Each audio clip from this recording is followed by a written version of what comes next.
I'm Adam Watson. I'm Trinity Watson. I'm Jillian Watson. This is the Dark Center Mafia Power Hour. Today we're taking a look at Vinyl issue number 1. Julian, this was your pick. What made you decide on it? The cover. Fair Very enough. Interesting. Yeah, I've been curious about this one forever because of the cover too. I had like 75 copies of this at one point in time. Jesus. Oh. And I never read it. Yeah, because I bought out a bunch of overstock from a comic shop. And apparently this one had a lot of overstock. Yeah. This is written by Doug Wagner. Art is by Daniel Hilliard. Color by Dave Stewart. Lettered by Ed Dukeshire. So, could you guys make utter sense of what was going on in this comic? Kind of. It's like a weird abstract world, kind of. Like, Okay. I'm not sure how to describe it. Well, it starts with somebody trying to get this guy to put on a mask. I didn't catch what any of their names were. Mm-hmm. Well, it's not some just sort putting of on a mask. creepy but... ass. No, he wants him to put on the mask. That's what he keeps telling him. Yeah. Oh, yeah, it's the mask. I thought it was the combo of the mask and the music. Yeah, no, the music is something he puts on once he puts the mask on. He wants him to put the mask on before he gets killed by whatever the hell this thing is. And he can't do it because he's scared.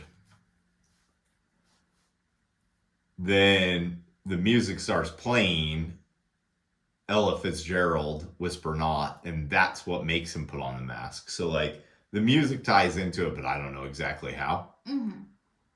And I don't know if this guy's like a serial killer or what the hell is going on here.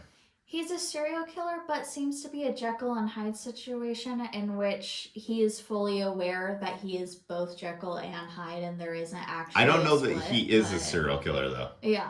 Yeah. So that's going to be something we might have to debate here in a little bit. Yeah, so this guy appears to be some sort of cop. Yeah. Because he's talking to somebody, listening in. He's got a gun taped under the table. I mean, you know, whole lot of things here that would indicate he's a cop, right? Yeah. And Cat. he is the guy that's down here on the ground, right? Supposed to be the same guy. What did you say? I said cat. Oh, yeah, there is just a random mask out there.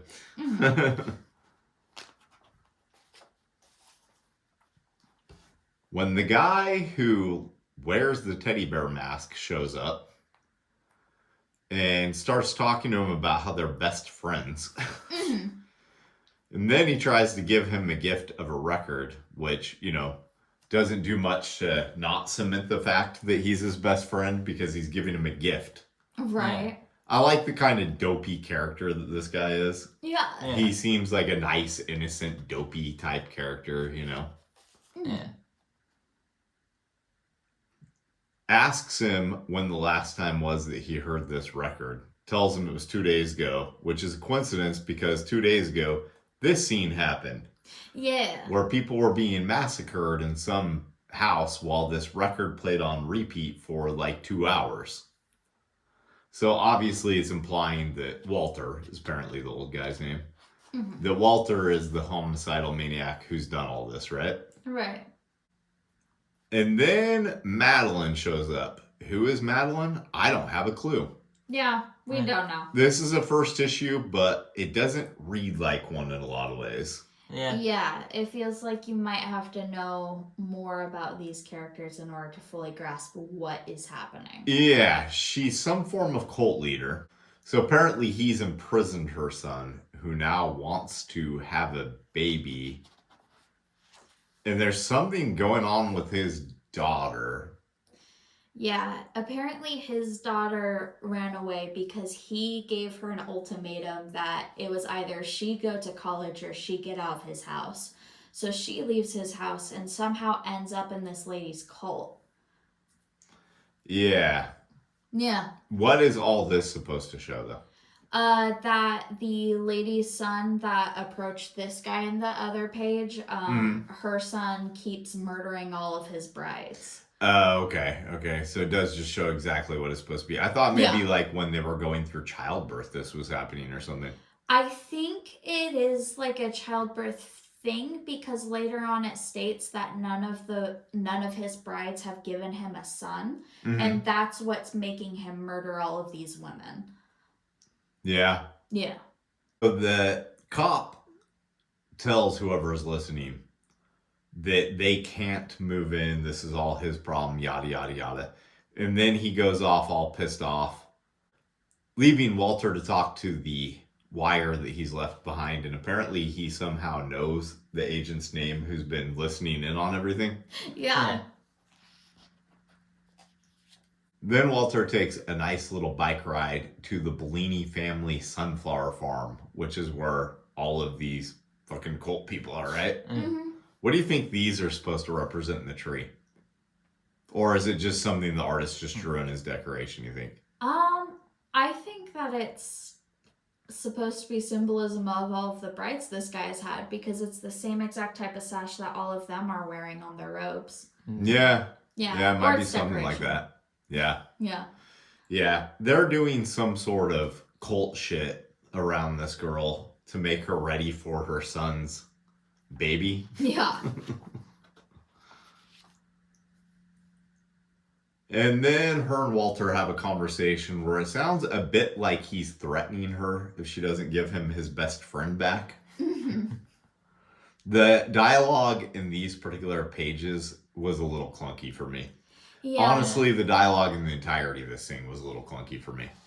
I get that. I feel like the dialogue could have been a lot tighter. I really enjoyed the artwork in this. I felt like the art spoke a lot more than the words did. My favorite thing in this whole thing was the coloring, Yeah. which isn't surprising considering who did the coloring. I also think the lettering is super easy to read. Ed Dukeshire does super good lettering. Mm-hmm. But yeah, in terms of the actual storytelling, I did find it to be a little bit lackluster. Yeah. Like this envelope that he placed in the mailbox. What the hell is that? Yeah. We'll never know. Don't know by the end of this issue. Don't know if we're going to know by next issue, right? Mm-hmm. I love that, Walter is just sitting in the bathroom with her as she's scrubbing her face. Yeah, and Yeah. presumably while she was going to the bathroom. Uh-huh. Creepy old man. Yeah. What is this supposed to be that the knife is plunged into? Is it just a pumpkin or is it supposed to be something else?